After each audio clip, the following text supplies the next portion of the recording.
Hello and welcome to Indiepocalypse Radio, your world's number one source for unmarketable games. That's not my intro. Listen, I really get uh, the more I fall into this catchphrase, the more I hate doing catchphrases, and then I'm not gonna do it. It's Indiepocalypse Radio. It's the place where I talk to guests. I'm Andrew. I'm the host of Indiepocalypse Radio, and really Indiepocalypse proper. I do all the stuff you see besides the games and the stuff inside the zine.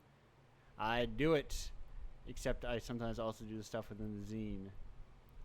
We've got a great show today. As you can see, if you're watching live, you see there's already 3 people here because we're opening the show with all 3 people. We have a full team, a team I think without a name, just like a team that's a collection of people, the name being the name of all of the people within the team. It is Kate Smith, Peter Smith, and Caitlin. Hello. You may remember them from issue 18 of Indiepocalypse with Museum of Memories and I Was Here. Hello, all. Hello. Hello. Yeah, we don't really have a team name. I thought about this. I proposed a few, but yeah, well, my proposals always get shot down, so. Oh, no. I don't remember your proposals. What was it? It was something, it's probably not worth repeating, but it was definitely something, and you said, we'll workshop it. If it's not worth repeating, then that's probably why I shot it down. I'm gonna be honest. I think that's a perfectly fine approach. I think there are a lot of game developers out. I think there are more game developers with team names and logos than there are finished games. That's true. That is so true. Yeah. It kind of is a thing that you're just like, oh yeah, this thing. Like I all the names, they just kind of fly high, and you're like, I don't know anything about. I remember. I said Bat Guano Games, and you said we'll workshop it. That's bad. That's really bad. She's like saying like, oh, we're batshit crazy or something, and I was like, yeah, but no, it's not. It doesn't. It's not good. It's not on brand. I just thought it was funny. Yes. But they could have a fun logo. There's a bat. He looks surprised or something. There's a little splat effect behind him. I like bats. There's a lot of room. There are a lot of exactly worse names. That's what I'm saying. I'm the only one with any marketing experience here. Yeah, and the only one who wanted to name our company Bat Guano. Just kidding. My number one advice would be not name it a video game thing. Yeah. There's too many of welcome to my video game company key card. Yeah. Unlock. I feel bad because there probably is one called key card, and I'm sure it's people or something. But you get what I'm saying. Welcome to Zelda Chime Studios. Yeah. Yeah. Anyhow, we have to get to start off the show. We have to start off with really the most important part of the show, the thing that I need to really hammer home, and the question the people want to know, which is, how did you hear about Indiepocalypse? How did I hear about Indiepocalypse? Let's heard about it from Kate. Right. I also heard about it from Kate. So Kate, this is all you. Yeah. All right. So basically, laser focus. How did you hear about Indiepocalypse? Actually, one of my friends sent me on Slack. We have a group Slack. It's weird when you say my friends on Slack because most people think it's a workplace thing. But basically, I have a group of friends who use it as a forum, and so one of my friends, probably. And so one of them posted. Yeah, okay, good. I'm not so alone. One of them posted in our game dev channel about how Indiepocalypse was accepting submissions, and I was like, yay. I'm gonna do that. That sounds dope. And so I just submitted my games, and then I was like, oh, really? I said it because it just seems like a really cool idea. Just the whole thing of publishing games that otherwise, or not publishing, but promoting games. That people otherwise just kind of get under the radar, because there's so many good indie games out there that are just really amazing. There are. As someone that has a playlist of, I've been trimming through it because I pick someone for each month, hand pick someone each month. So I slowly weed through it of People who know who I am, I cut them out. People who are dudes, no dudes allowed for the handpicked selection. And I forget, there's other criteria, like if I go to the Twitter bio and it's like artists at Ubisoft. I'm like, you're good. You can. Yeah, you got it. You know what you're doing. Yeah, they're already in. Yeah, you're fine. But I think that list is. Let me try and add something real quick to see how big that is. That list is. There's 2,267 games on that. Wow. And if you account for the fact that I'm sure that there are some repeat like authors, that's still probably like 2,000 to 1,800. Somebody should make a zine about Yeah. all those games. Plus, It may be a podcast. I'd like to talk to these developers so you didn't just shunt their games out into the world and then just say, you're on your own now, bucko. Yeah. Yeah, well, we really appreciate being here. Thank you for inviting us. Yeah, thank you so much. No, thank you. Once again, I gotta say thank everyone for being here because, like, really, without developers, what is this? It's kind of nothing. Well, it's a great team effort. Yeah, exactly. People need to support one another. We can't all just like sit around hoping that we'll make the right prototype that Devolver will like, Yeah. You really need to get your game in front of audiences. Yeah. So, I think there's a lot of space for it, like a smaller yet supportive audience. Yeah, for sure. Definitely. That you can like, hey, wow, I made a game. It's an hour long, but I really like it. I like to charge $15 for it. And a lot of people will go, yes, that would be great. But right now. Yeah, it's always really impressive to me just like how supportive people on the internet can be, because in general you just kind of think like, people like, oh, people don't want to, pay for games and things like that is so hard. But like I've put up all my games for free on itch, and like the amount of like donations that I've gotten, it's just been like every time I get a donation, I'm just really like, honored. And I'm just like, oh my gosh, people actually care and people really like supporting people. And like, it restores my faith in humanity, Yeah. I think there is a lot of people are willing, as someone who is a big noted fan of comics and has gone to indie comic shows, people will pay hello everyone. Am I still very quiet? Someone said I'm very quiet. I turned your You're louder now. up. You're louder now. I think I was like backed up a little, and then maybe like my computer is kind of auto adjusting for the fact that the fan's playing and like auto raising my gate to some extent. Yeah. So let me just get up on this microphone real quick and say, right. The thing I was saying, of course, was that people go to those shows and they buy like a 15-page book for $15, and they're like, "Yep, I sold out of that book today." Yeah. And it's not even like, let me raise my gain wherever I can find that real quick. Okay, gain's up. So hopefully that will increase my volume. Now let me just turn that down, and I'll just sweat it out for the rest of the show. Anyhow, yeah, people are willing to pay is what I'm saying, and yes, good. I'm glad that people are paying for your game, even if it is like just donations, because I think a lot of those I think there are a lot of like people who would pay for donations, but I think there's a lot of other people who, if they saw your game, it was like $3 to $5, they would be like, yeah, okay, I'll buy it. Yeah, like I know, like when I first released, like I was here, I was just graduating from school, and I was like, nobody knows me. No one's gonna pay for a game from a person that they don't know and don't know that the quality is good, and so I'm just gonna release free. Plus, I like didn't really care. That wasn't really the goal at the point. At that point in my life, I was just like, I just want people to see my games. I want to share my stories with the world. Yes. And that really is the the way that I goal can behind why we all create games, I think, as a Yeah. team. So Yeah. I'd like to kind and of then for me, it's like the way to accomplish the goal of sharing the stories that I want to tell.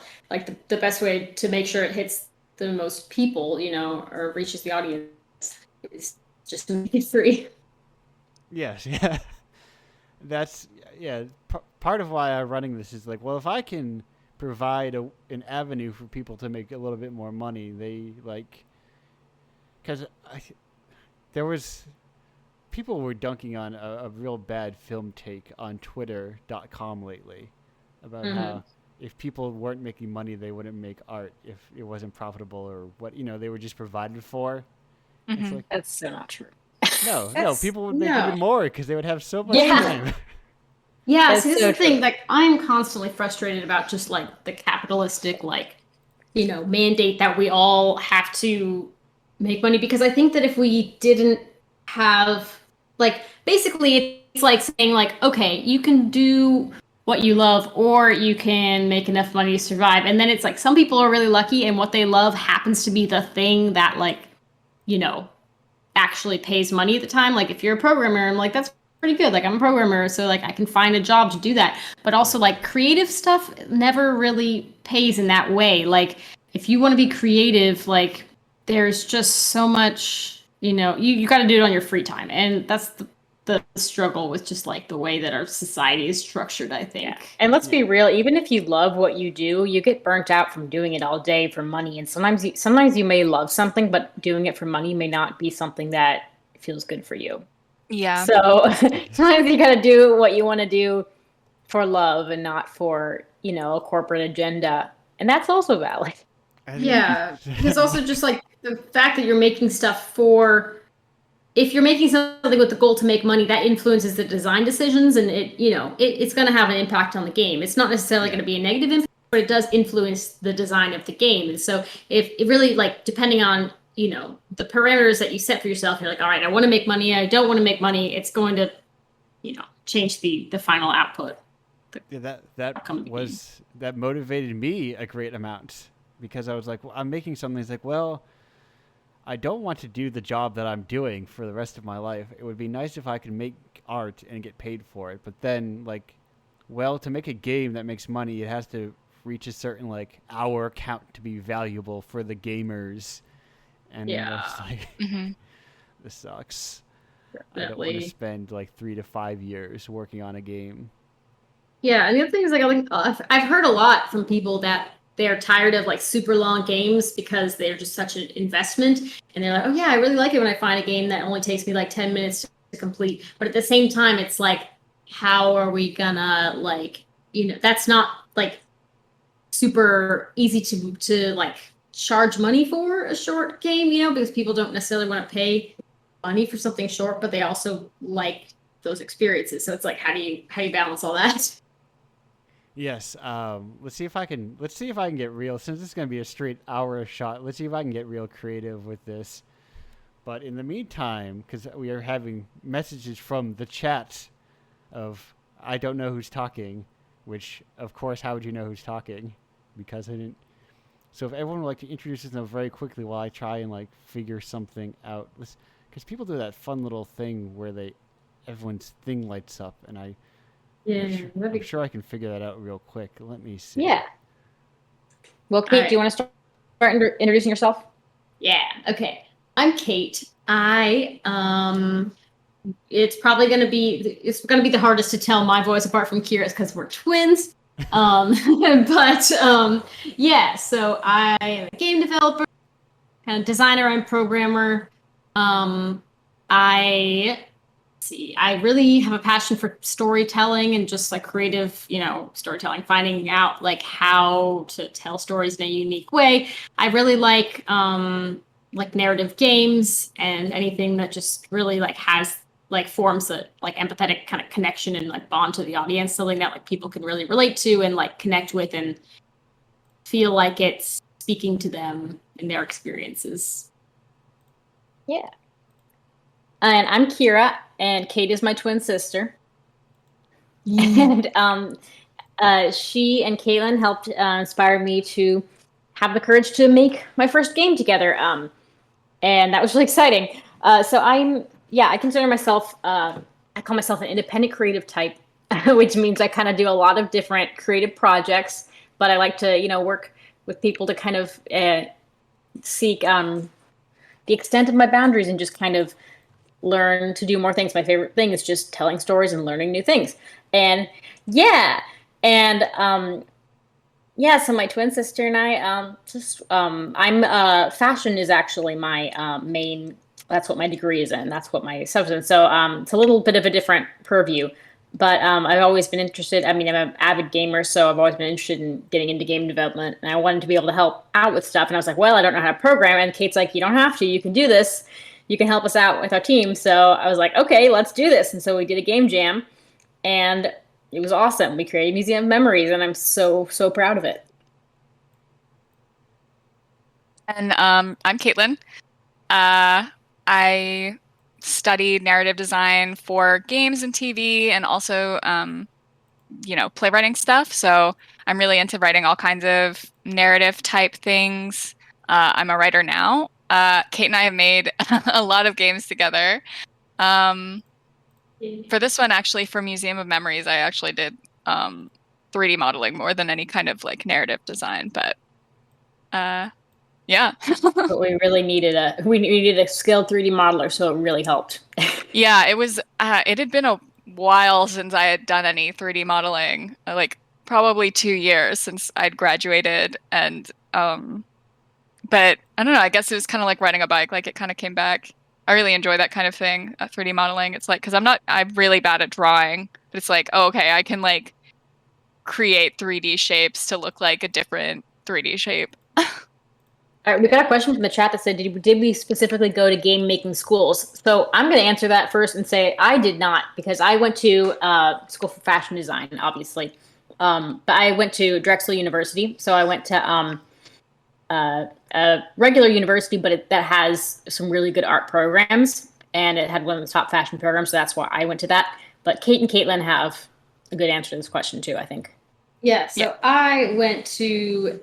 Kayla and I both went to NYU. I was like, should I start? Yeah, but it's all over my internet persona. So yeah, I went to NYU Game Center, studied game design there. And so I went to a normal university, but that had a really good game design program. It was like kind of a coincidence that I fell into that, because when I went off to school, I was studying drama and I was like, I'm going to be an actor. And then that did not work out. And I was like, no, I don't like this. This is not right for me. So I was like, well, I've always been interested in games and learning how to program and things like that. And so I'd heard about this Games 101 class that they have. And it's just basically, it's an art history class, but about games. And I was like, I'm going to take that. I'm going to take a couple of programming classes in the computer science department and all this stuff. And I ended up switching over to major in game design and minor in computer science. Perfect. I'm back. Hello. Caitlin, yeah. So I also went to NYU, but I was in the individualized study program, and I actually also had the intent of like studying drama and being an actor, but I couldn't get into any of the acting classes. And so I also took Games 101. I was just kind of like, oh, I've always loved video games. Like, this will be cool. And I didn't end up switching over and majoring in game design. I majored in narrative design. So I did take some of the, programming classes and like game design classes, but I also took a bunch of like playwriting and stuff like that, TV writing, that kind of thing. Well, perfect. And all of your intros went perfect amount of time for me to set up these little icons on the stream so that everyone can see who is talking. There is a way to green screen it out, but I don't remember what import source that is on OBS, and I'm not going to figure it out. That was figured out so quickly. Yeah, that's awesome. Listen, anyone out there needs a video producer. I have a myriad of skills, as it turns out. One of them is I'm sure I could produce your video live streams if you use OBS. Yeah.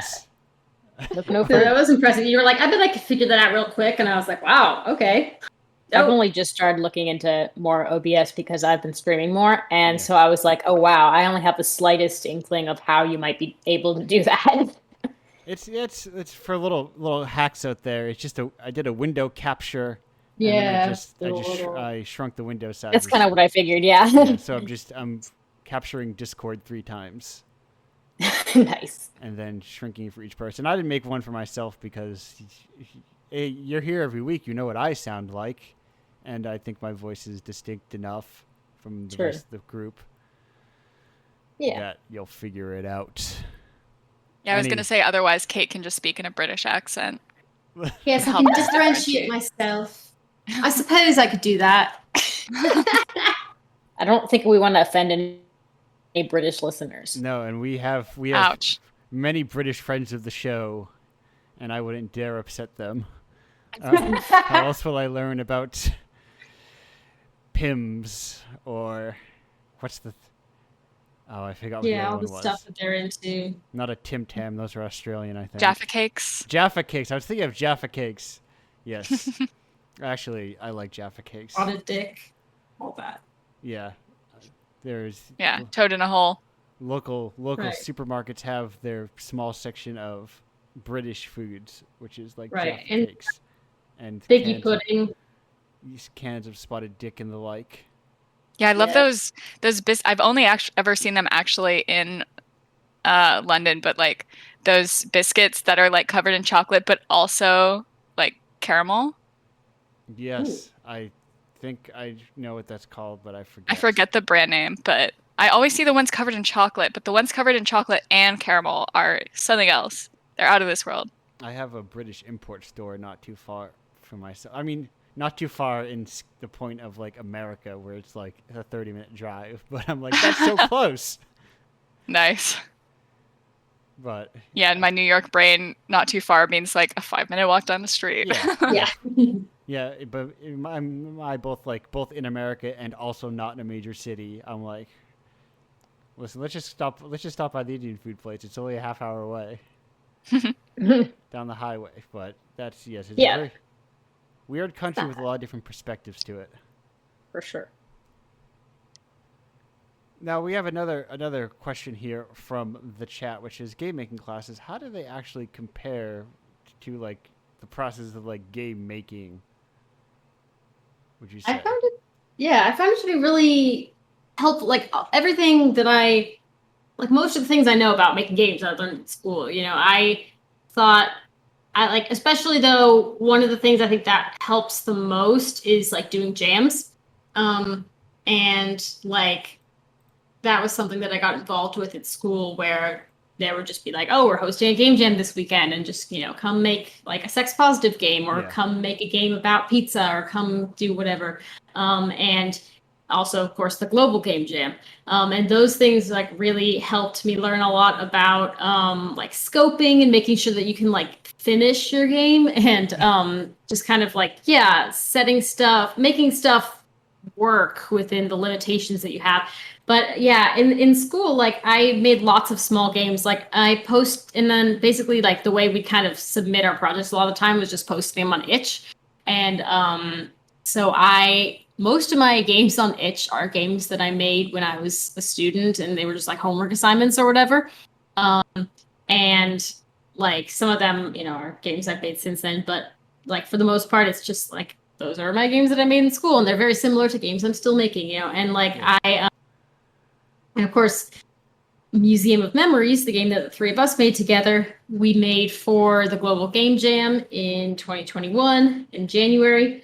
And yeah, it was very much like interesting because I was coming back to Unity after kind of not really using Unity very actively for like 2 years, because I used Unity basically all the time in school. That was kind of like what the main focus was, for just making games in the Unity engine. Yeah. And then in my like work, I mainly code in JavaScript. So then just getting used to going back to C# and working in Unity and all that kind of stuff was interesting, just going back for like the jam. It's like, all right, I got to refamiliarize myself with all this. And it was good to just like kind of brush up on all that stuff. But yeah, Caitlin, do you wanna add? Yeah, I feel like honestly the biggest difference is just like when you're not in a class, the hardest part for me is just like kind of actually motivating yourself to do the work. 100%. There's not a deadline, there's not like a grade. I mean, like the classes give you all the tools, and we definitely had some really helpful classes of like, intro to game development, where the whole end point is like develop a game, and you spend the whole semester doing that. But yeah, I feel like the biggest difference is, and also like working with other people, like just navigating how all that works is pretty different from just kind of like, you're making your own small little project. But yeah, the hardest part for me is just like, I mean, similarly to just writing, it's just actually like doing it. Yeah, like same like one of my favorite classes was just the capstone class, which was the one that you do at the end of the game design major, and basically you just spend a semester or two. I think now you have to do two, but I only did one semester of making a game of your choice, and you can do it on a team or you can do it by yourself. And I was here all by myself in that class. Semester? In one semester, yeah, in about like Wow. 4 months. It was quite, but you know, it forced me to get things done. You know, like that was the nice thing about that. Like if I were to make a game like that of that scope today, I think it would take me longer because I wouldn't have those like deadlines that a teacher's going to be checking and making sure that you're at this point or whatever. And the other thing about that too is that at the end of that, when I submitted it and it had to be done, and I was showing it at like the end of the year showcase and things like that.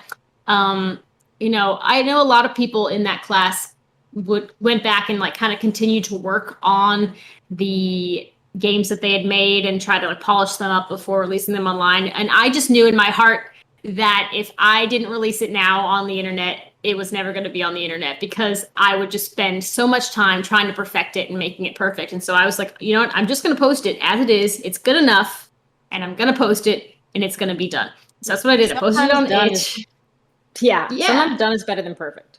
Definitely. Yeah. And then it worked out really well because I submitted it to Indiecade, got into Indiecade, won an award at Indiecade. And so like clearly it was like, okay, this was done. I didn't need to, spend another year working on this. Like the only good game is a finished game. No. Yeah, that's true. The only good project is a finished project. Yeah. That's the thing. I mean, like games you're working on are good, but no one's gonna play them. Like that's where they live, is in the hands of the players. Like getting to show my game at Indiecade and seeing people interact with it and people react. Like my game I was here is it about like a 10-15 minute experience.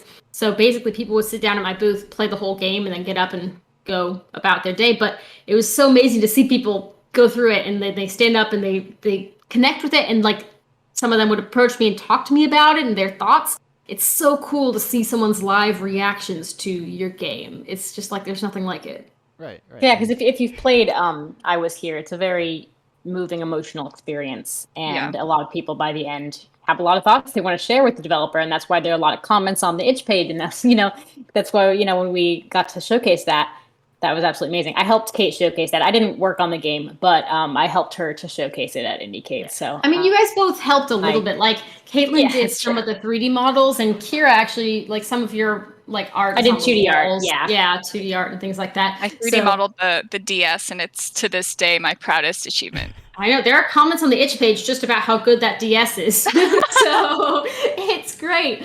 And like, so I guess kind of it, you guys were sort of part of the team working on that game too. So like, I guess I was a lot of emotional support too. Yeah. I think we should probably just give a general overview of these games in case you haven't played them. What are these games? You submitted to what is I Was Here, a Museum of Memories? Yeah, so I'll start telling you about I Was Here. That one I made for my capstone, as I said, and published it in 2018 on itch.io.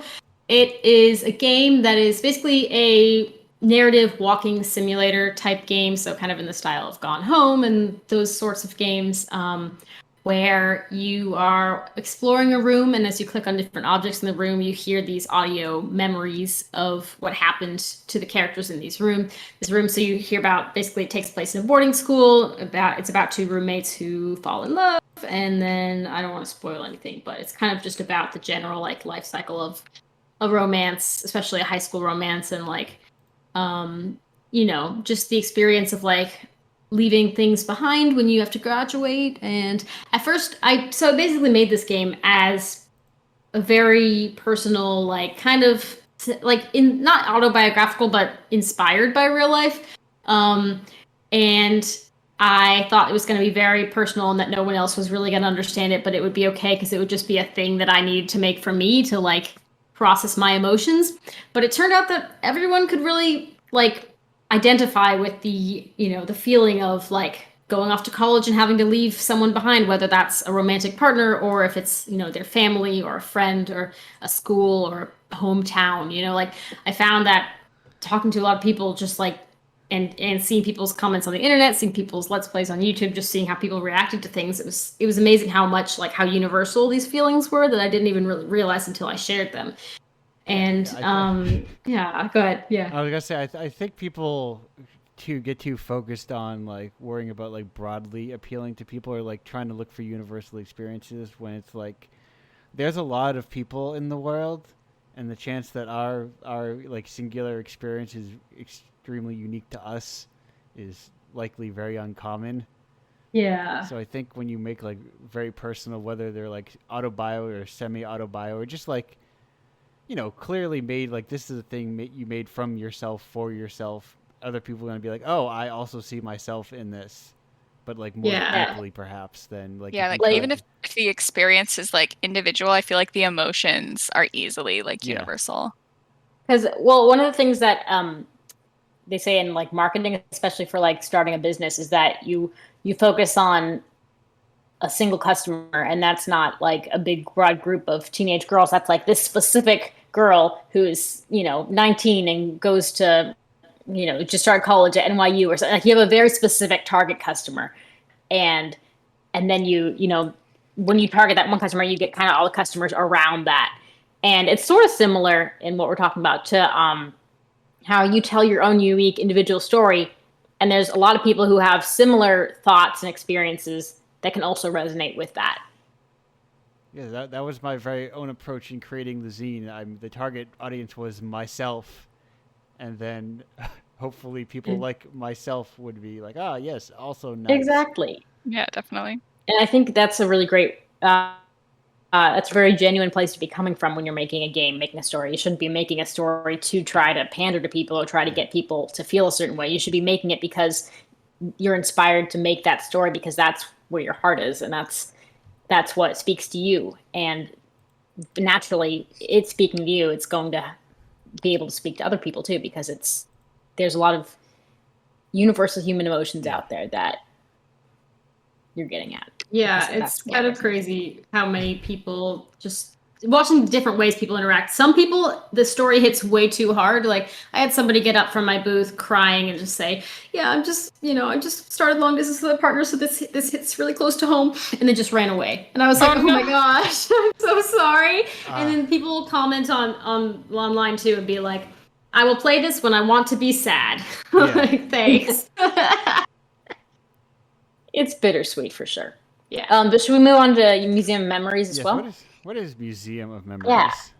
Well, Museum of Memories was, I'm going to start, but we can all talk about this. Yeah, go for it. Obviously, we're all on the team that did Museum of Memories.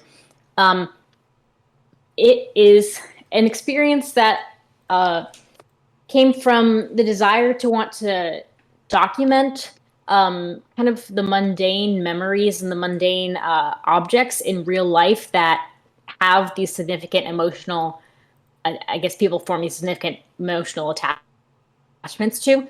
Because my thought was, and we were all coming up with this, I thought, was that, you know, there are all these objects that just kind of sit around that you have at home that might look like something super mundane, that might just be like, oh, here's a tiny little statue thing that maybe I bought for $5 at the store. But because of the specific memory I have associated with it, it means so much more to me than that.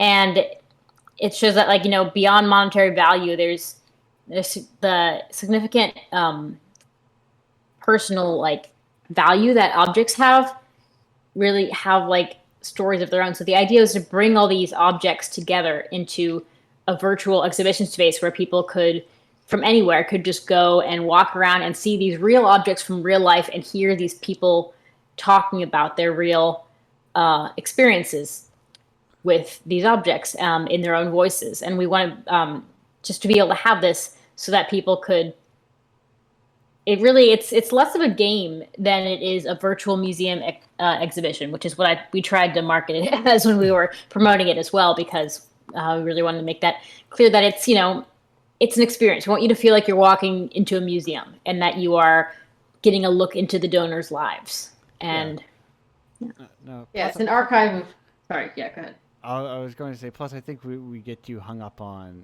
the idea of game, you know? Mm-hmm. Yeah.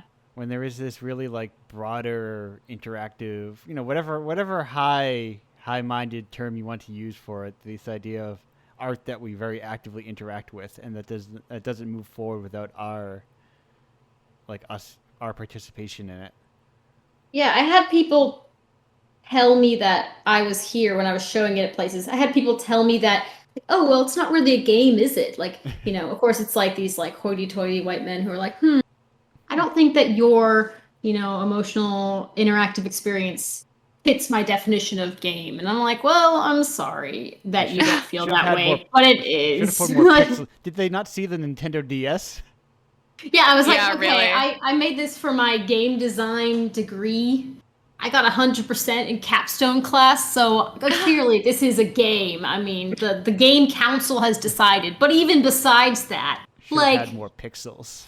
yeah, who cares? It's like the word game is kind of, video games I feel like have evolved from being just games as in something that you play that's online to being a medium through which we can create art. And that's why the whole our video games art debate is so dumb to me because I'm like, of course it's art. It's just a medium for interactive art. Yeah. It's no longer just taking something like a board game and porting it to something you can play on the internet. It's now any kind of thing that you can imagine that you can create and program into an experience that someone can play. Now, important question to you then, Kira. Play, quote unquote. What is art to you then? Art to me is someone taking their personal story and using a medium of self-expression to portray that story. Okay.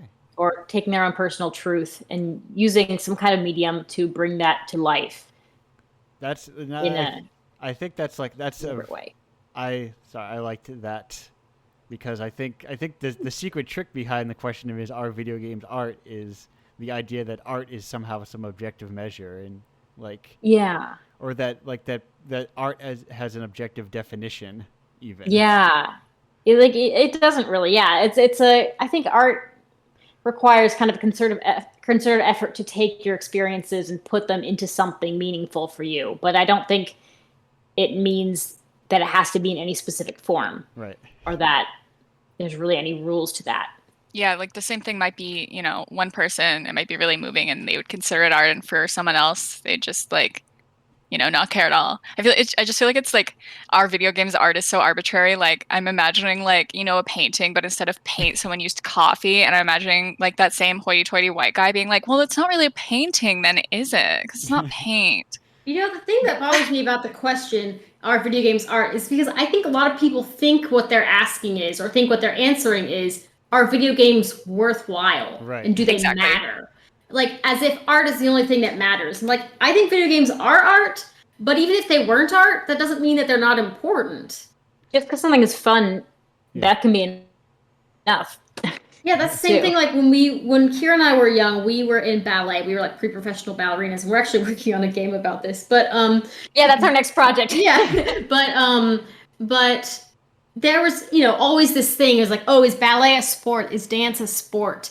And people would always say this is like, oh yeah, dance isn't a real sport. And we're like, well, it's super athletic and we're doing all stuff, but like thinking about it, like even if it isn't a sport, that doesn't mean it's not athletic. That doesn't mean it's not, physically intensive and exciting. Right. And yeah, it's just putting things. Hey, I ask you an important question. What is a sport? Yeah, that's the thing. That is the hard thing, because I think some people would say that a sport is, like something that has rules, but then games. This is the other thing too, is that sports are games, right? Yeah. So when you're studying games, you're also studying sports.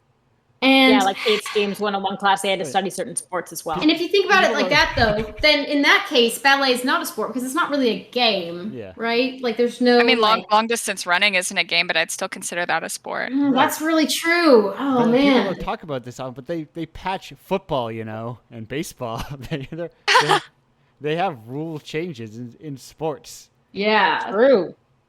Yeah, it's very few things. When you really get down to it, there are a lot of things in life that are way less definable than you really think they are. Yeah. People take definitions for granted. The classic is a hot dog, a sandwich. I'm not even here to get into that conversation. I don't want to have that conversation. And the truth is, the more, and I think you can see it in all walks of life, is that people just kind of slowly deviate from definition. It's like, why do we need? Turns out everything's weird and murky and muddy, and what's the point of it? Of Yeah, the same. That's what we're seeing with like gender. And Yeah. nowadays, people are like, well, you know what? Does it actually matter what my gender is? If it really matters to one person, then that's totally valid. But if also someone else is like, I don't really care, then like, who cares? Right, I feel like all It's this like definition stuff is like, it reminds me of like the ship of Theseus. It's like, oh, you can say like, okay, well, soccer is something you play with a soccer ball. It's like, okay, well, if you play a game of soccer, but instead you're using like a dodgeball, is it not soccer anymore? Like what? Yeah. There are no like clear lines. We get really says, how do we feel about sports or organized physical competitions? But then again, it's like, what if it's not a competition? Like, I'm just wondering about. Do you have to be competing for it to be a valid, Yeah. Well, I guess because that's the thing. Like, if you're just working out by yourself in the gym, that's not really a sport, but it's still athletic. Mm-hmm. But is there a threshold for like a type of physical exertion? Because electronic sports are arguably very physically taxing. Yeah. But True. like, you don't run around. Yeah, and I feel like I've never heard someone say, well, is working out a sport? But meanwhile, people are always like, oh, well, is cheerleading really a sport? It's always the things that they want to discount as unimportant. Yes, exactly. Yeah. So I think, that it's less important to talk about the actual definition and more important to talk about why we're asking the question. Right. Yeah. Yes. Why is this person coming up to your booth and saying, not really a game, is it? Exactly. They just want to have like a gotcha moment. They just want to feel like smart and like, oh, I bet you didn't think about that. I bet you didn't think that your game is really a game, huh? I know. I'm sitting there like, philosopher. Wow, dude, show me the game you made and that you're showing at this event. No, like, are you trying to feel superior or something? I had a very similar experience at that very first PAX East, in which I was kind of half showing Indiepocalypse around, where someone was like, I was like, oh, well, it's hard to get, like, when I was explaining the pitch, and they were something like, well, this company started off in, like, a Flash game, and I want to be like, well, then I'm like, wait a minute, what do I gain in arguing with this person? Yeah. Mm-hmm. The worst thing that would happen was I would get kind of upset that they would feel satisfied at having won an argument, but I can let go of that. And I can let that person become satisfied and that they proved me wrong. Definitely. I think that is a question we need to ask more often, especially just with the internet culture the way it is. Yeah. I've had so many conversations, like arguments. I've been having I can hardly go on TikTok because it is so it's got some toxic stuff there. But anyway, like I found myself in arguments with like people who are clearly have the reasoning ability of 13-year-olds and therefore probably are 13-year-olds. And I'm just like, you know what? I'm not arguing with you. You're a 13-year-old. I don't care. You're a child. Like, go do whatever you want to do. Go play Fortnite. Like, don't fight don't fight with me about, whether men are superior to women. Like, you're never going to convince me of that. Like, so I literally would just say, like, I'm not arguing with the 13-year-old. And then they would be like, oh, so you agree? So you're forfeiting the fight? And I'm like, I don't care, man. Like, you as don't everyone matter knows, to me. unless you debate to the death, to your own death, you are therefore forfeiting a debate. Yeah, that's what happened when we were playing Monopoly on Christmas Day with my aunt, and I said, I'm tired. And she said, oh, so you forfeit? I win? Yes. I've definitely forfeited a game or two of Monopoly. Like, I'm tired of this game. I'm ceding all of my money to somebody else. That game was like to be a winner for it to be a game. No. Yeah, that game was like the Ship of Theseus in that every single player had been replaced by somebody else who had gotten up and then gotten replaced by another player, except for me. So nobody wanted to keep playing that game. Arguably, I was the winner. I was the one who was willing to stick it out the longest. The last one standing. Is Monopoly a sport? Sorry. Is Monopoly the first battle royale? Yes. Oh my gosh. But yeah, did Caitlin get a chance to answer the question about what Museum of Memories is in her words? I think mostly it was just you did the intro. That's we what I can want keep to talking know. about museum memories. We did kind of move off of talking about museum memories. Yeah, we. That's okay. We No, can go this- back. this- We can. I just if kind of we'd like to, wondered. all over the place. we can always return to it, but this is like a free form. You'd be surprised how often how often we just skip over the person ever talking about their game at all. Yeah. I admire the laser focus of you all to come up here and talk about your craft, and rather not just let me derail you into like what you dip in mayo, you know. Yeah. The answer to that is nothing. You play um, mayonnaise. More mayo. Oh, well, now we're gonna have to explain mayonnaise hole. Yeah, you can't just bring that up and not explain. Okay. So is mayonnaise hole a sport? Yes. Good question. Okay. It is so- regular. Okay. So it's a game where It was you. a game that was invented at PAX by the wonderful folks over at Fangamer, who are close friends of us. But yeah, it's essentially just a game where you tie a string to a bag of mayonnaise or a packet of mayonnaise, and then a long string, and then you tie that string to a long pole, and then you swing the pole from a certain set distance back until you get you're trying to get the mayonnaise packet to land in this tube, essentially, in a hole. So it's very entertaining, but I think this is a little off topic. So. No, I would argue that is a parlor game. That is It's a great one. That's much like it has like the chaotic energy of like a Where Are You Moriarty, or that sort of thing.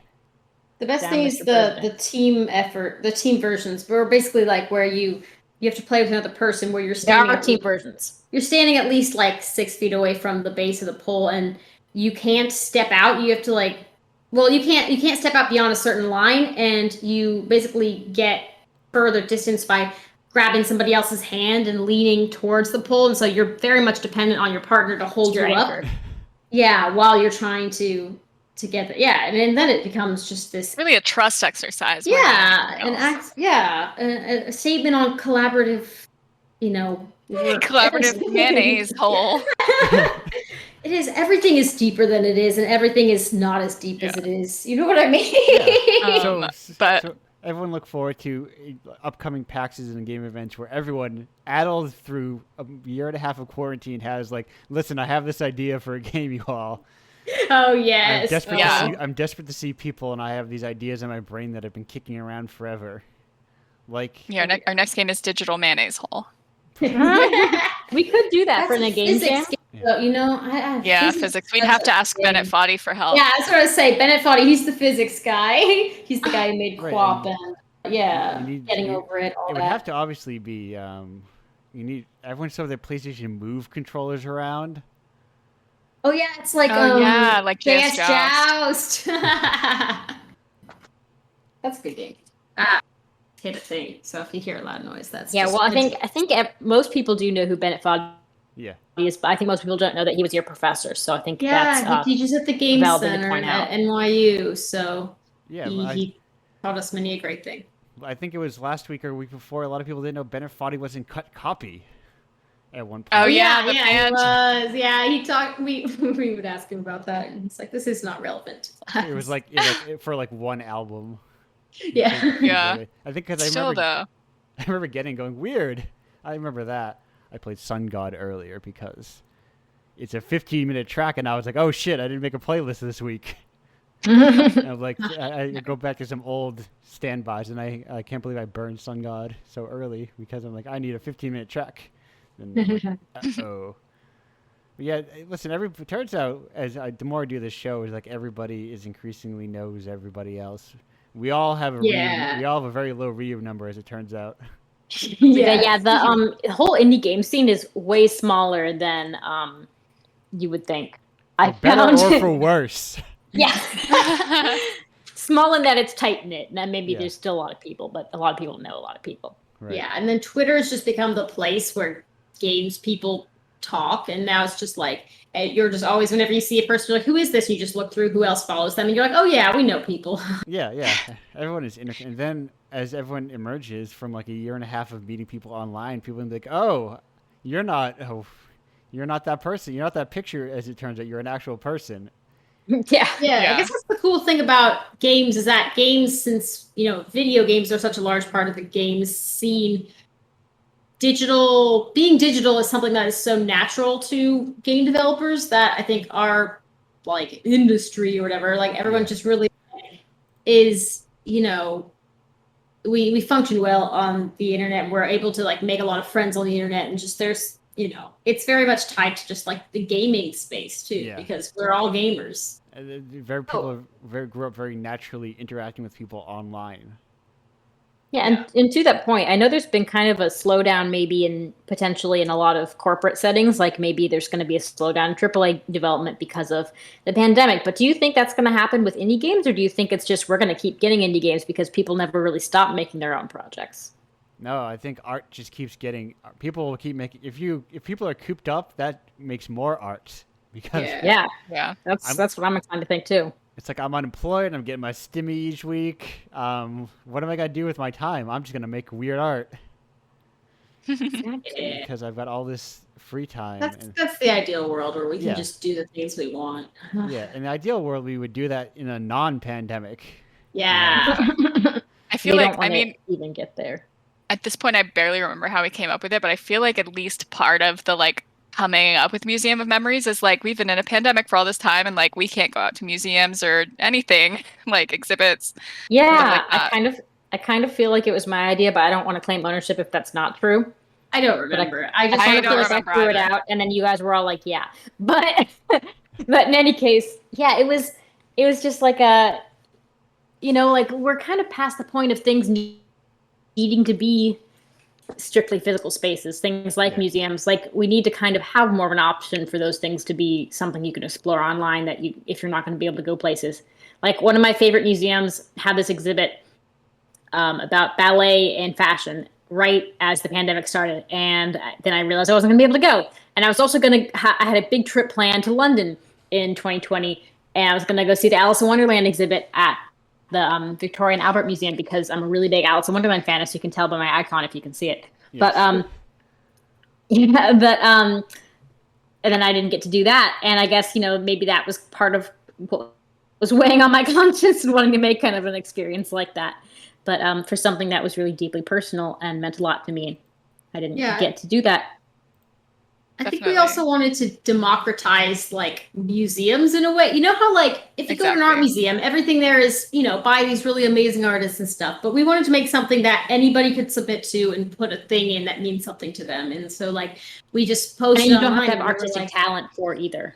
Yeah, so we just posted on Twitter and on the internet. We're just like, hey, anybody who wants to send us a couple pictures of an item that means a lot to you, and record basically like a little 20-second blip of you talking about why this is important to you. And then also it's like become this really great archive of these memories, because like I had my grandma send in something, and getting her to follow all the specifications can be difficult. Like, okay, so give us a picture of these things to talk about. But then I'm able to have this audio of her talking about this picture of when she was like 5 and back in the I guess 1950 or whatever. So like I feel like also that's such like, I don't know, and just a physical object that means a lot to someone is like a really interesting thing about them, but I feel like you would never ask that unless you have those like, like topic starter cards at like some cocktail party or something. And also just like, I don't know, just like having an item that means a lot to someone and hearing their voice talk about why it's so meaningful to them is like really, it's like a really incredible, it's just the feeling you get. I still like, I would like get chills, like even just like listening to some of the submissions we got. It's just like, it felt so personal and meaningful, as opposed to like you go to a museum and it's like, this is, Joan of Arc's sword or whatever. And it's like, oh, okay, like cool. Even if it has like an audio accompaniment, it's like, a very clear, like professional audio accompaniment. There's not like, it's academic about.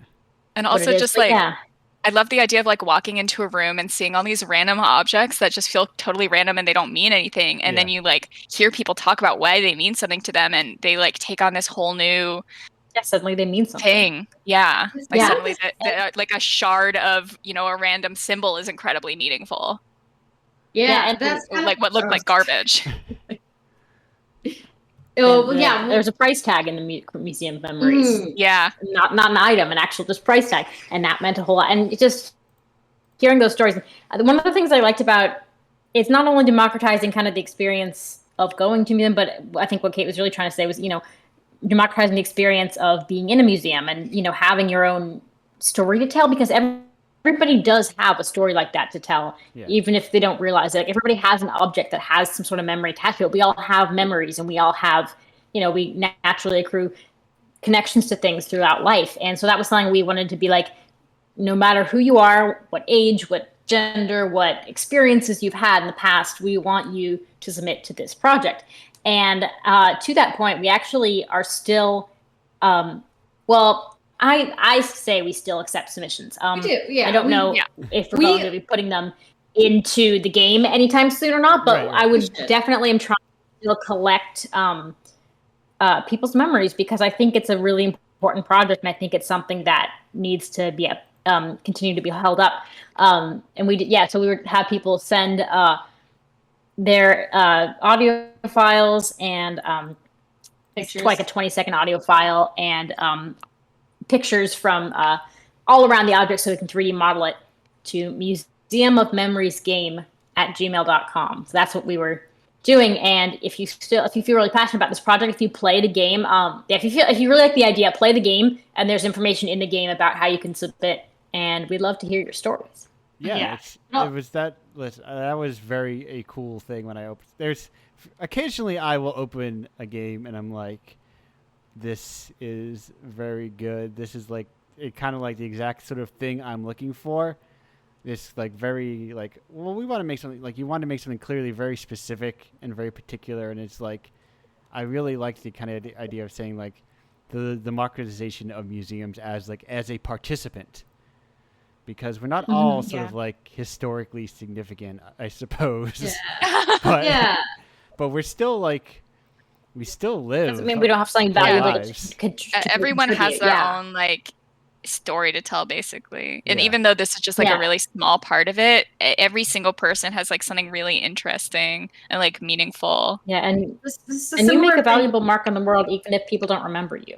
This is similar to actually the whole, this just reminded me of like the reason that I made I Was Here. It was a similar sort of thing. Like it was all inspired by the fact that when you walk into somebody's bedroom and you look around at all the things that they have, there's just a very sense of them and their personality that you get, just by looking at the stuff they have. Everybody's living space is different. And so I actually, to research for that game, I had a bunch of people. I just asked people to send me pictures of their rooms so I could just get an idea of what everybody's living spaces look like. And basically the idea is that, you walk around and it tells a story of who that person is. And so similarly, we have these little trinkets, these little things in our Museum of Memories that tells us a story about people, and also that's kind of the whole idea behind like the name. Like, I was here, like I may not be culturally significant, but like I existed. And that's kind of what we're saying with Museum of Memories as well. We have little records of people saying like, even if I don't make the history books, I was important and I was here, and here's something that means something to me and that has some sort of significance and statement about my life,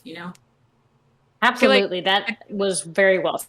Yeah, it sounds so artsy, but it's like, I feel like in that way, the people are kind of like the objects, where it's like, oh, here's just a random price tag. Like, it's just like, no one would look at it and be like, oh, that's super significant. But like, when you look into it and like learn more about it, it's like every single one of these items is really important. Just like all of these people who maybe, aren't in history books, but, are still individually like really important.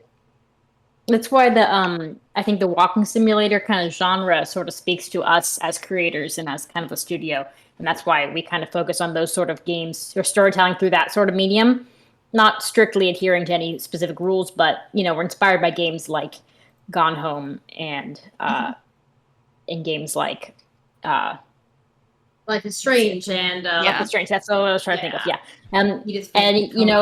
Because those are games that tell a very specific snapshot of a certain person, that, when you get into that mind of that character, or when you get into kind of looking at this in a sort of voyeuristic but also very intimate view of someone's life, you're getting a real sense of just a specific story, a specific place and time that ends up feeling very, I don't know, feeling very personal, even if it's not something that you directly experience. Yeah. Yes. Sorry, we're just all running this thing, and I enjoy it. The most important thing I learned early on is when to shut my mouth and let people talk, because I think it's very easy to have the anxiety of just like I gotta keep talking. I need to guide something along. But the three of you clearly know what you need to talk about. I think that kind of that shows, to go all the way back to the idea of make something for yourself. You're talking about these games, you describe them on such the abstract level, the art level, the whatever word you want to use to describe that level. That is not just I made the chair in Blender, and there's a lot of levels, and I enjoyed level 3 the most because it has the there's this different approach to game making and art making, where it's kind of how you were saying about, I think it was Kate who was saying that the idea of making a game for yourself and not just pandering to an audience. I think you can see kind of a lack of passion sometimes when you pander to an audience, because you're I made the thing that I thought the people wanted to make, and I'm going to sort of describe it as a collection of bullet points and features. Yeah, and I think that was me that said that. But also I think that sorry. Yeah, no. I think the best indie games are also ones that came from individual groups or people's ideas that were I just have a story I want to tell, and then they were able to get a team behind it, rather than we're going to make what's popular right now. Right. We're gonna make our version of whatever the trendiest game is at the moment. And that's another statement on why capitalism hurts creativity and hurts games, because these big studios, they only get to make stuff that is going to sell. Whereas when you're just making something for fun with your friends, we just were able to make something we just really wanted to, whereas we're not making something that we need to sell. We're making something, we're making it in our free time because it's a passion project and we love it. Yeah. But sometimes you'll find an amazing, AAA game. I've been playing through Horizon Zero Dawn, and that game, just the story and the gameplay combined, it's great. It's always amazing to me when I find something like that was made on, a big scale. But it's those are, they're kind of few and far between. There's just so many great ideas that will never be made into a game of that scale because they just won't sell, or because will never be made because people don't have the time to. Yeah, or you can't pitch it to the right people who have the money. Yeah. Yeah, or it just doesn't line up with the trends of the times. This would have worked 5 years ago, but right now we're in open world collectibles, and your game that was a different kind of thing. It's that doesn't fit in. How do we fit a crafting system into it? Mm-hmm.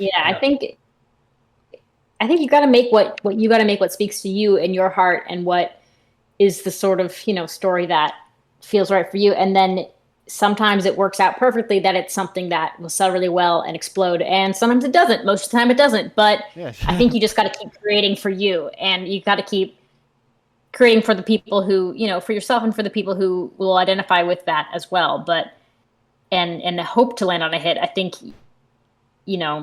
creating a game to try to land on a hit is always going to be a recipe for disaster. And worst case, don't forget, everyone has the potential to be underappreciated in their time. Absolutely. You could be a cult classic. Yeah. That's my goal. Yeah. Lying cold on the ground, you'd be well, at least people appreciated it 150 years later. Yeah. At least I have a statue of my face now. Exactly. Yeah, that's the thing.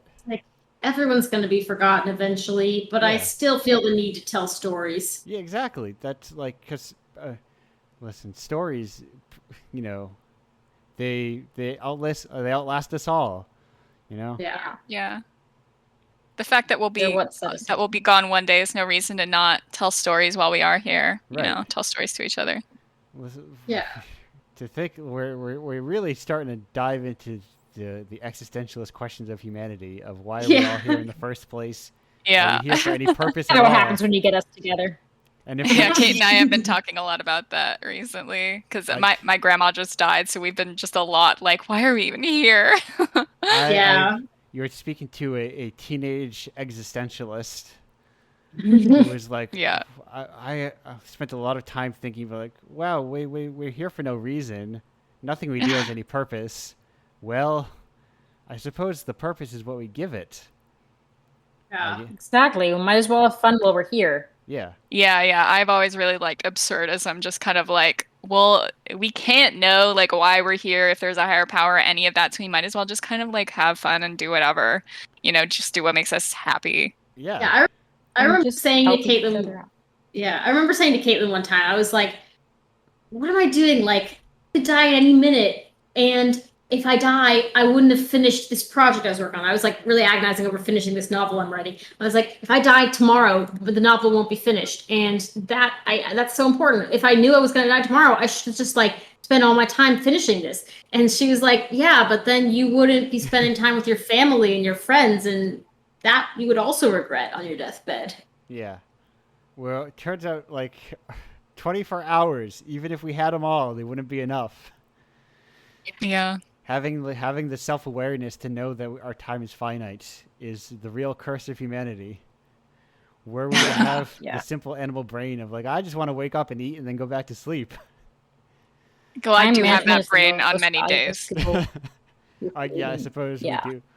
But we also have that nagging threat of, well, that's a If I mistake don't that make we're money, I'm doing gonna it. die. Yeah, I spend probably too much time thinking about the fact that of all the species that we know about, we're the only ones that are sentient. But think about this, like the Earth. I mean, you guys have probably you've thought about this. Space is huge. There's got to be like statistically, there have to be other species like us out there. Probably, maybe, but also it's so We haven't like. encountered them. It's so like isolating and lonely to think that we're the only ones we know about. And so in this vast and giant space of a universe, like we're the only ones that we know of that we know things. Yeah. But that's why we like smart We're the only animals. people that tell stories. Yeah, it's kind of like I've heard people say that, like, what is it that separates a human from an animal? What makes us human? And one of the things that I've heard people coming back to is telling stories. Yeah. Is coming up with, things, and the whole just circling around a campfire and telling each other stories is, intrinsic to when humans started being humans. And I think about that. I don't know if it's the perfect definition or the only Sure. reason, but I think it's a good start. We have to. I guess we have to have something. I suppose we live in no. They live in. Do crows tell stories? How do they pass information along? Is it just We like don't know. genetic? Do we? I mean, we sort of know. Are there any crow There's experts in the chat? communication. I know. I definitely know crows like pass information, but I don't know if they'd like tell. I mean, maybe they do. Yeah, Right. We know crows, the game studio. So we'll talk to them. Okay. Hopefully they're all crow experts over there, or else it's I'm sure they are. False Why else would that be advertising their otherwise. name? Have you read their Twitter? They're absolutely crow experts. Perfect. I'm a fan of those weird little birds and their grudges. Birds. Oh yeah, we Yeah. love corvids in this house. Yeah, and we do pigeons too. and stuff. We've spent many a day out in the park just feeding peanuts to pigeons and having them sit Yeah, on the three our of us knees like and to stuff. do that. I once had a homing pigeon or a carrier pigeon, some kind of trained pigeon. I That's did not personally amazing. own it. No, I did. Oh, I said okay. this kept going. Land at my house. And Wow. That's still really cool. Like during a rainstorm, it just kind of like parked there for a little while. Did you receive an important message? No, it didn't have a little bracelet thing. Oh, And that's if it- unfortunate. It's just not a message he could tell us about. Right. I didn't decode his bracelet, but even if it did, should I intercept it? I'm sure it's very important. Do you think? Yeah. Okay, so this is an important question. Do you think people send shit posts through carrier pigeon?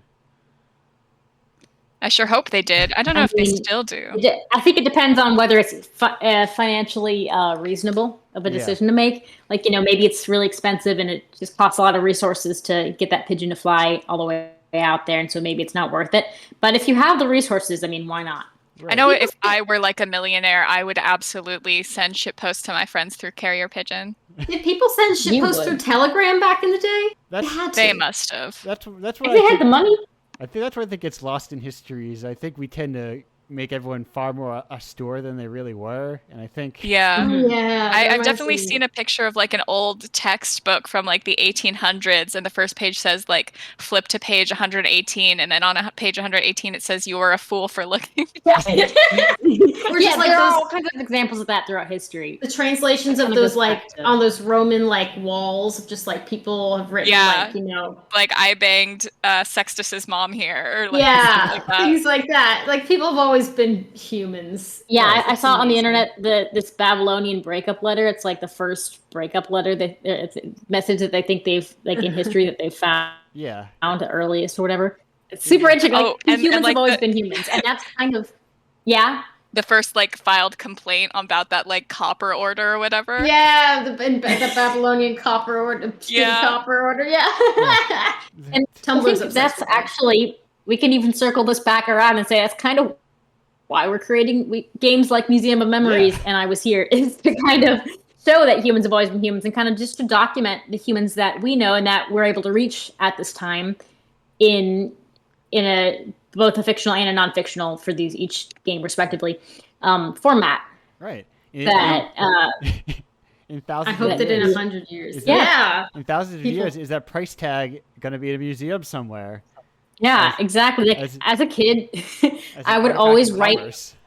Yeah, as a kid, I would always write my diaries as if they were going to be discovered by a historian in hundreds of thousands of years or whatever, and they're going to be like studying them. So I would be like, that's how I would view my like diary Yeah. writings, and I kind of think What a Yeah, that's wonderful, almost a way to precocious view games. child. Yeah. yeah, definitely. Yeah. I also have a picture of her naming all of her pennies. So Oh. Okay, is that relevant? I don't know. I just feel like it is. It's just more dunking on a child. It seems. yeah, you're just trying to kick me while I'm down. That's what the older sister does. Oh, what a Thank God I don't have any siblings to dunk on me on a podcast. I'm just kidding. I'm not older. I'm only Yeah, older I know you by should be about grateful right now. 54 minutes older. But as we approach it, I think that's almost like that's like a perfect button on this hour of time we had here of like Oh my gosh, has it already been an hour? It's Oh already my been gosh. it's Yeah, it already really been an flew hour. by. Yeah, it's Yeah. just like I like to think that I started this show and I've said this. I've also mentioned that I feel weird about repeating things to people because people in the audience have heard that I've mentioned. Okay, it's a real turtles all the way down of me mentioning that I'd mentioned that I'd mentioned that I'd mentioned that I'd mentioned and try not to mention over and over again. But the show was to be like an after convention like hangout session where people Yeah. just like, hey, we're done on the show floor. Let's all hang out and chat. And then, oops, our conversation went 2 hours long. But people like needed that time to get out and just meet Yeah. people, if only for a And just day. need- Yeah, exactly. That's Yeah, kind of what absolutely. conventions are all about, and that's also just kind of what we got to establish without, in the with the lack of convention, and spaces to do that. We need to kind of create these spaces, and so I Yeah. think Twitch has been a great way to do that recently. And just like remove some of the anonymization of like the internet, True. Yeah. which I think even if you've got like a blue check mark and your picture is you and your face and your header is you and your friends hanging out, it's still very easy to anonymize as a person.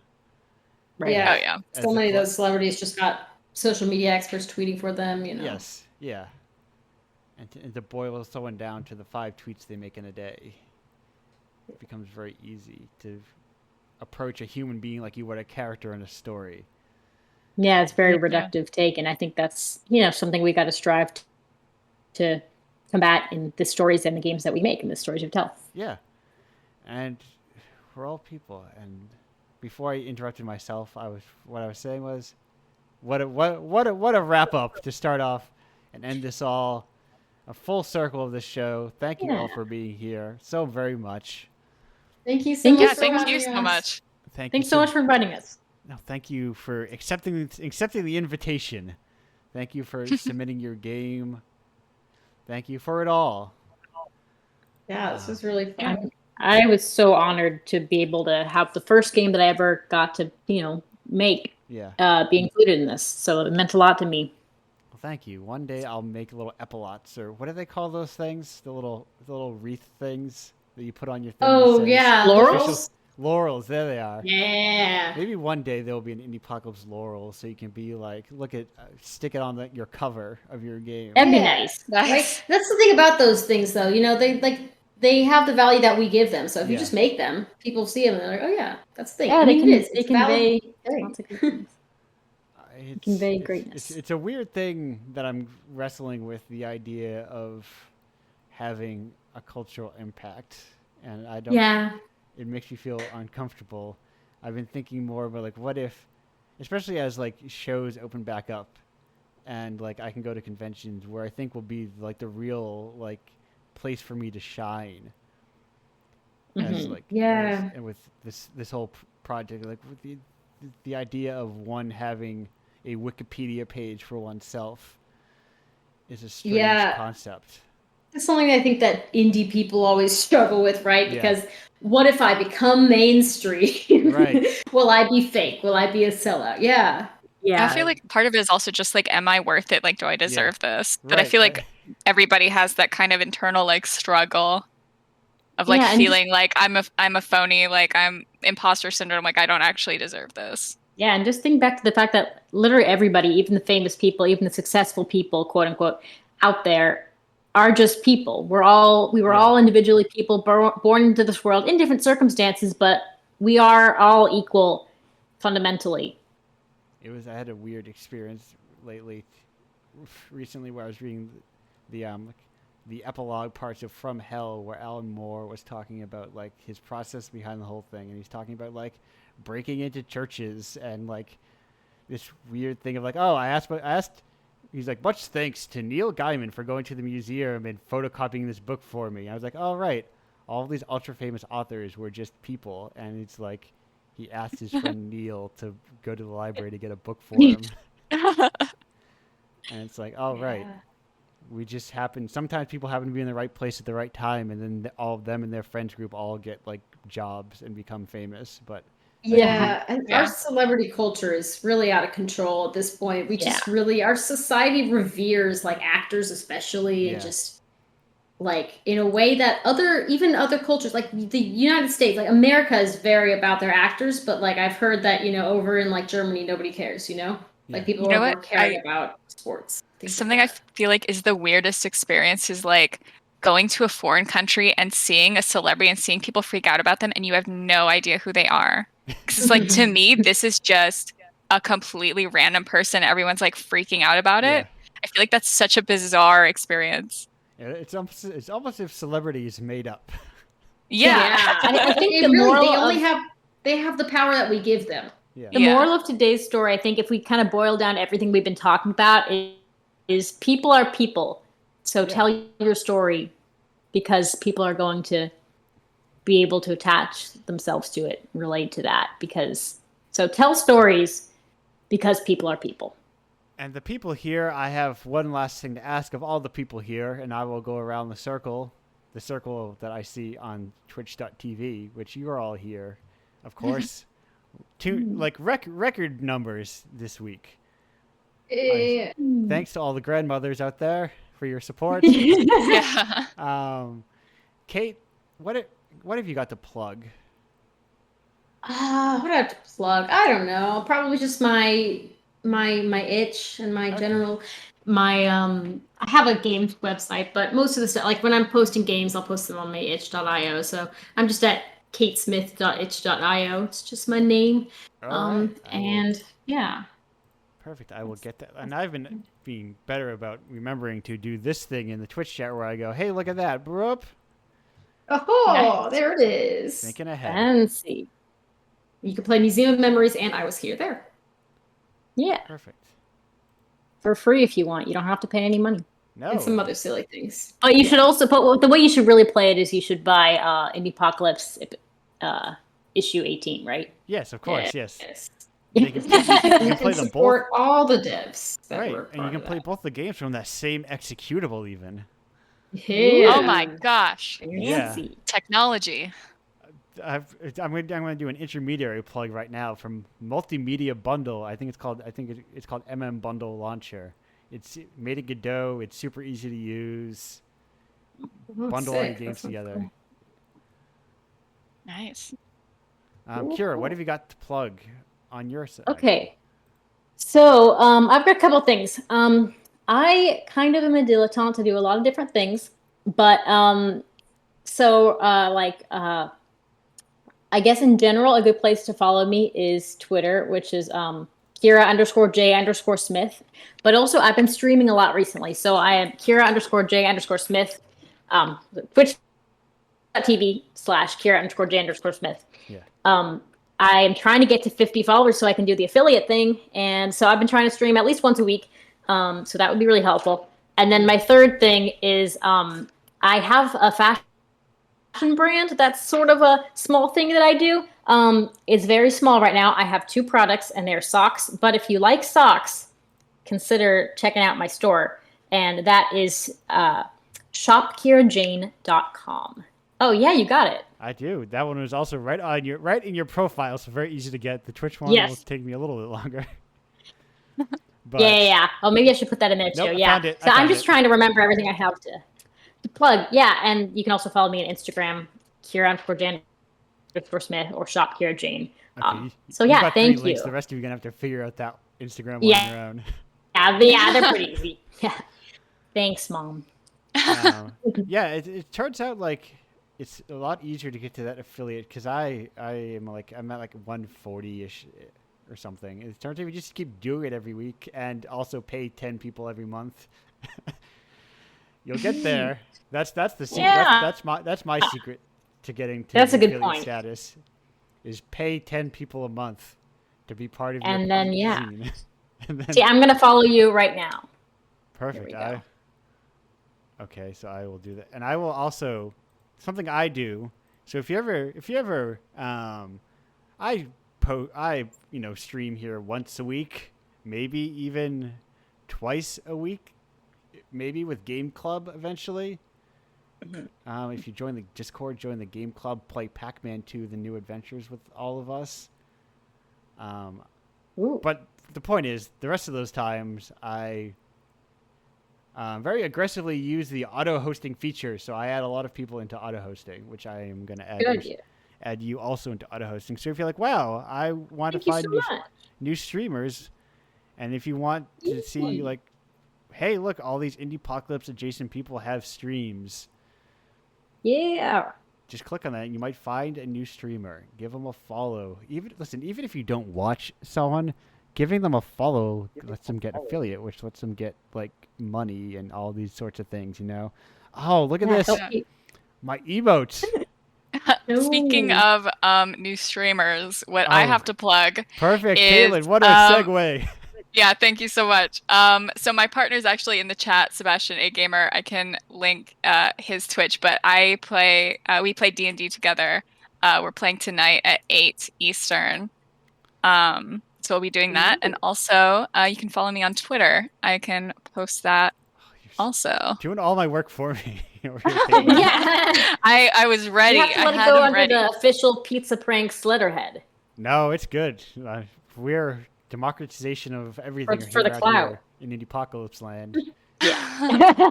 The great equalizer here. Yeah. So that's where you can find me, Twitter, and I'm on my partner's Twitch stream pretty much every Saturday. So perfect. Also, his Twitch stream is just great. You should watch it.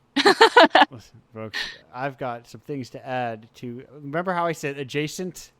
That's adjacent, folks.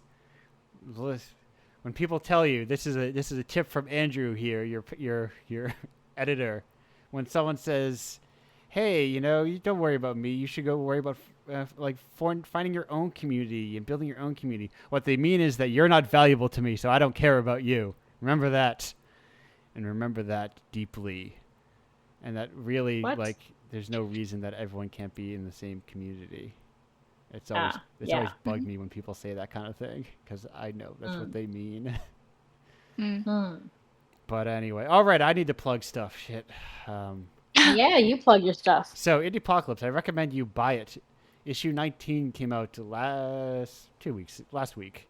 It's good. There's a lot of good games in there. There's a new game. The commissioned game is by Color Fiction. It's cool stuff. You can submit your games through indiepocalypse.com/submit. This month, next week, in like 4 days from now, there's a bonus issue, the very first bonus issue of Indiepocalypse, which is 4 brand new games commissioned in collaboration with the Latvian-based Kush Comics. It's very cool. It's like one of my ideal things that I want to make. Kind of like my dream project. And it was the first project, so I was like, oh, well, what do I do now? But very cool, very neat. Sounds like you have to have yourself as a guest on the podcast. Yes. I am. It's a lot. It's a lot. Everything happens all the time, as they say. Oh yeah.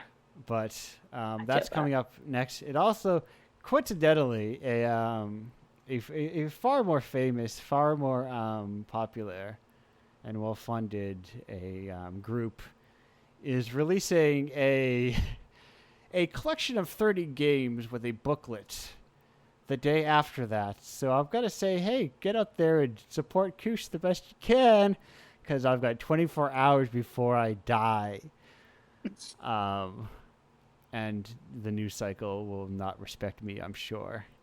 But I'm tired, very tired. This is an exhausting thing to do constantly, emotionally speaking.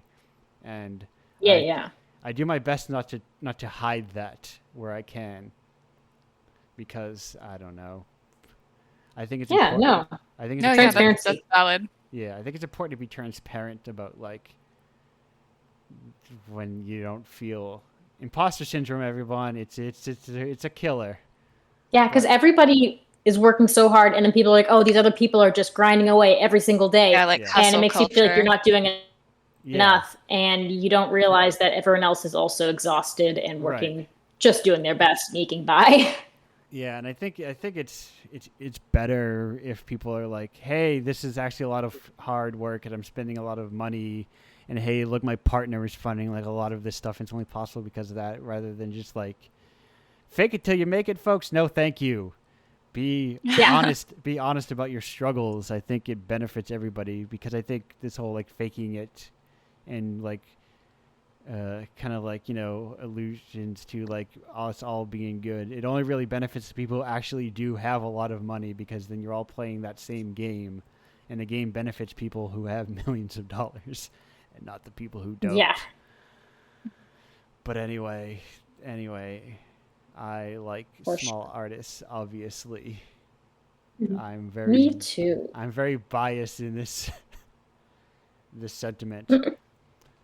But loving that little frog guy. My other tip. Do I have to have anything else to plug? Oh, Patreon. If you like Indiepocalypse, but you're like, if you were like Game Pass, but you're like, wow, what if Game Pass was like weird outsider art and like personal stories and things like Museum of Memory and I Was Here. Indiepocalypse, the Patreon is basically like Game Pass. That's my new thing. I'm gonna say it's like Game Pass. Yeah, it makes sense. Yeah, that's actually, great. That's a good like parallel. That is a really good way to frame it. Lots of people are I feel paying like you're for talking about this subscription on stuff. Twitter. Yeah. Do you really need to listen? If you have Game Pass, chances are you're probably already getting Twitch free games and Epic Games Store free games. And do you really need like that fourth copy of like Cities XL or something? You don't. Get it. And listen. Let me tell you another secret. Those people on Game Pass, they already got paid. So who cares if you play those games after that? And the great thing is about collections like Indiepocalypse is it's a very diverse group of games. Yeah, you get a lot of bang for your buck, a lot of different kinds of experiences, rather than just the same old thing rehashed. Right, and I try to usually avoid that whole like. I feel gross when I am like it's diverse, because it is very diverse. I made a cheeky I was being a little spicy when I referred to Indiepocalypse as being when people are like, it's like, hey, remember the Queer Games bundle? That's also Indiepocalypse, but I always feel bad about selling people's identities, you know. Yeah. As someone who is like, but that's also myself who's very insular about whatever my identities happen to be. It's like, Right. Those are for me. Yeah.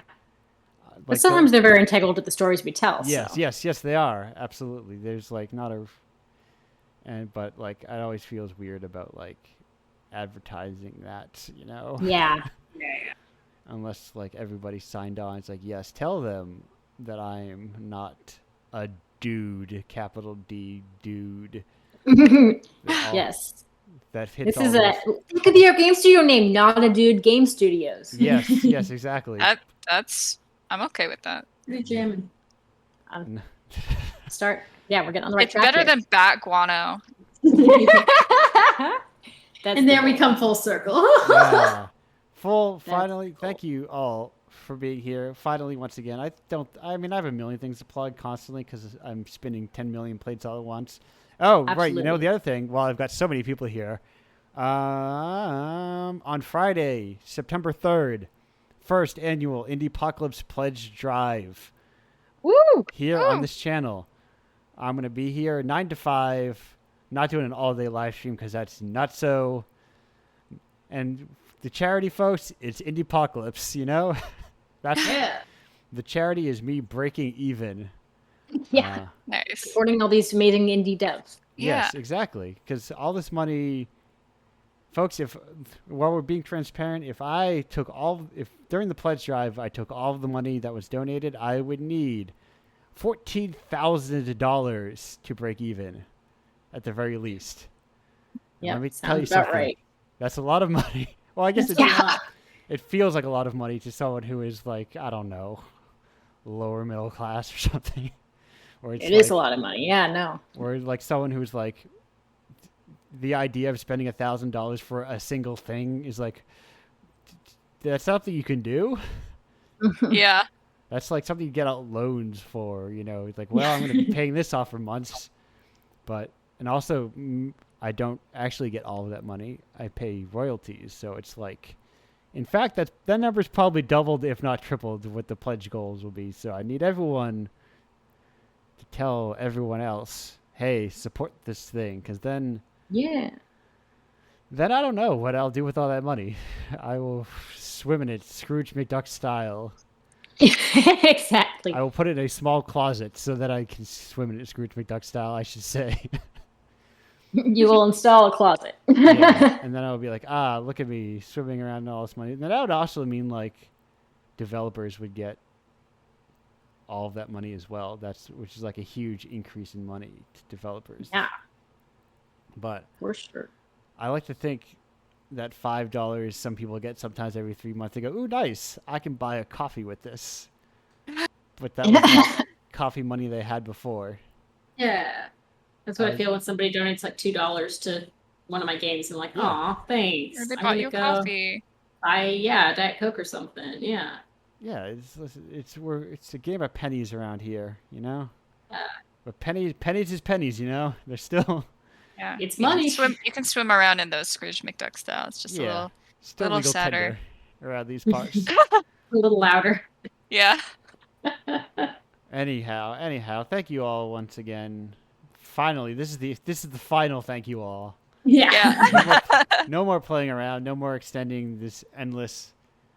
Oh, I got a note. I was like, what is this notification? I don't know what it is. I'll figure it out later. Okay. It was in the Discord. So sometimes during these show, people send me messages in the Discord, but I will not pay attention to it. And then it'll be like, here's a link, or I left. I was like, and I'll see it 20 minutes later. It's like, oh, that's why they're so quiet for 20 minutes. But anyhow, Kate, Kira, Caitlin, thank you for being here. Closing the show out. One final goodbye, round the horn. Goodbye, everybody. Goodbye. Yeah, goodbye. Thank you so much. We are leaving you like I always leave you, which is with the aptly titled Imposter Syndrome by Sydney Gish. Oh. Thank you, everybody. Nice. Not officially. Sydney Gish. Pirate Radio. Goodbye.